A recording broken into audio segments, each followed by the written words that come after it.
ชัยภูมิเทควันโดพญาแลยิมครับเปิดสอนเทควันโดอัปกิโดยูยุสุคาราเต้โดคิกบ็อกซิ่งซูโม่โววินัมมวยไทยนะครับนี่คือผลงานและเกียรติยศของเรานะครับเป็นรางวัลต่างๆนะครับ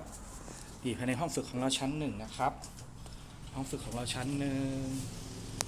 รู้สึกของเรานะครับอยู่ถนนชัยภูมิสีคิ้วนะครับตรงข้ามประปานะครับแยกโรบินสันนะครับติดรพชัยภูมิรามนะครับนี่ห้องฝึกของเราอุปกรณ์การครบครันนะครับเปิดสอนเทควันโดอัปกิโดยูยุสุคาราเต้โดคิกบ็อกซิ่งซูโม่โววีนัมมวยไทยนะครับนี่ห้องเก็บอุปกรณ์ของเราครับนี่คือห้องเก็บอุปกรณ์ของเรานี่อุปกรณ์ครบครันครับอุปกรณ์เพียบครับ